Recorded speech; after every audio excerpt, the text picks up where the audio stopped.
My friend John stayed with his cousins.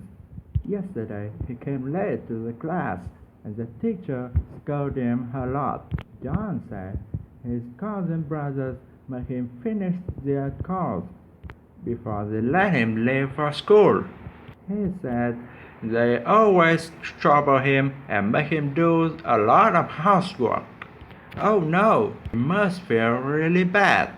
John is a very nice boy. He doesn't disobey anyone. He is very nice to his cousin brothers, despite the way they treat him. That is very nice of him. We should always forgive people for their mistakes. Have you heard the story of Cinderella? Once upon a time, there lived a young girl called Cinderella. Cinderella's mother had died, and so her father had married another woman who had 2 daughters. One day, Cinderella's father went to work and never returned. Cinderella was left at the mercy of her stepmother and 2 stepsisters who made her do all the work of the house. Cinderella, it's morning already. Where is our breakfast? That's a moment, stepmother. I am just bringing it out. As soon as Cinderella had laid the breakfast, the stepmother and stepsisters started eating it.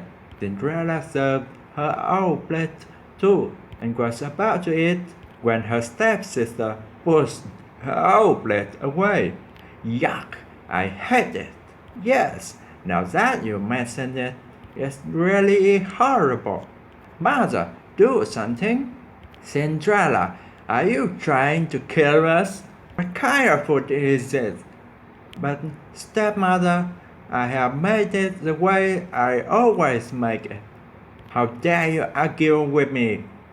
Go and make new breakfast for us. Don't you dare do anything else till we have had our breakfast.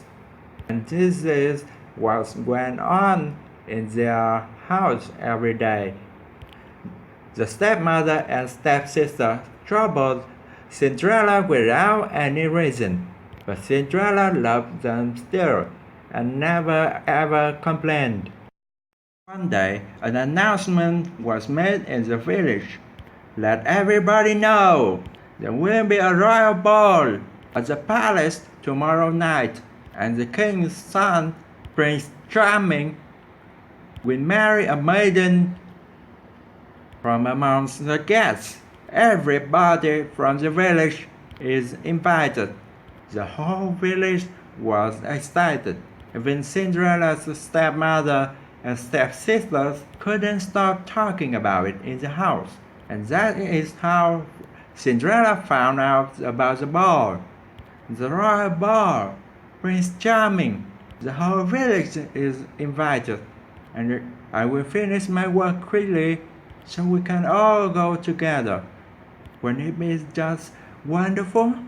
You, who said anything about you going?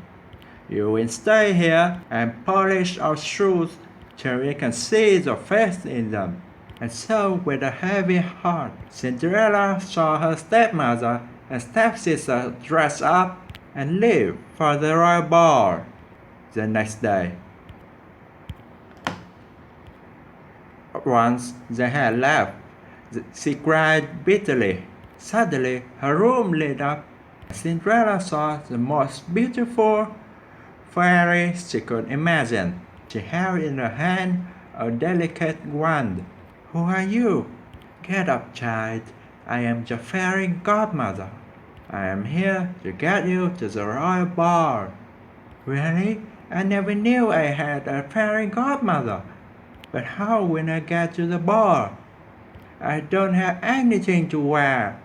You don't worry about that, my child. And so, in just a few minutes, Cinderella was ready for the royal ball. As she thanked her fairy godmother and got aboard the chariot, she received a word of caution from the fairy godmother. Remember to be back home at 12, otherwise the spell went off. Soon Cinderella arrived at the palace. As she entered the great ballroom, everyone turned to look at who this beautiful maiden was. Nobody would recognize her, not even her own stepmother and stepsisters. Prince Charming walked to her. May I have this dance with you? Yes, your highness. And so Cinderella and Prince Charming danced together throughout the evening. Then Cinderella heard the clock strike. Fairy Godmother's words came back to her. She needed to get out of there before the clock struck 12. Without saying a word, she tore away from the prince's grasp.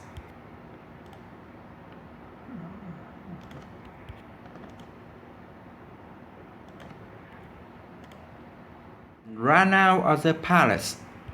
The prince ran after her. Wait, what is wrong? Why are you running? I don't even know your name. But Cinderella dared not wait or even look back. Her beautiful gown was already turning into rags again. Her hair was coming loose from the perfect bun that fairy godmother had made for her. She didn't even stop when one of the glass slippers came off her foot and fell in the palace driveway. She ran out of the palace gates and vanished into the darkness on the path that led to her home. Once home, she went back to polishing the shoes that had been given to her and decided never to speak to anyone about the ball. A few days later, two men from the palace showed up at their door. The lady that Prince Charming fell in love with left behind her glass slipper at the royal ball. The prince believed that such a beautiful slipper could fit only his beloved, and so we are asking all the girls in the village to try this slipper. The one whom it fits will be the one the prince will marry. If you have any girls in the house, please ask them to try this slipper. Oh, yes, I am sure it was one of my daughters. The slipper will fit one of them. And so both the stepsisters tried to fit their foot into the slipper one by one. They pushed and pushed, but couldn't get their foot in. Looks like it wasn't one of your daughters after all. Is there any other young lady in the house? No, there isn't. You can leave. As the king's men made ready to leave, suddenly the door of the house was thrown open, and Prince Charming himself stood there. Who is this beautiful girl in the upstairs window? Madam, you have lied to us. I demand that the girl become forth and try the slipper.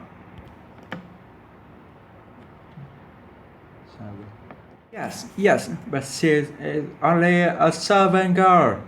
Nevertheless, Cinderella, come down here at once.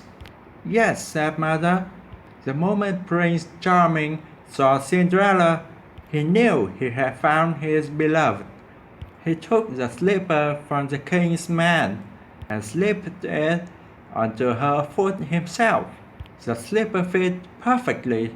In a moment, Cinderella was once again transformed into the beautiful maiden from the night of the ball. Prince Charming took her to the palace with him. He ordered that the stepmother and the stepsisters be punished for lying to the king's man and treating Cinderella so badly and rudely.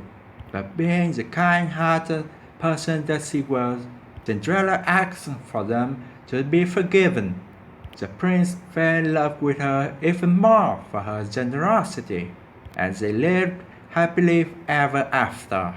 Wow, dear, how wonderful is it to forgive people. Thank you for telling me the story. I will tell it to John too. I am sure he will like it. Okay, shall we go home now? I think it's getting late.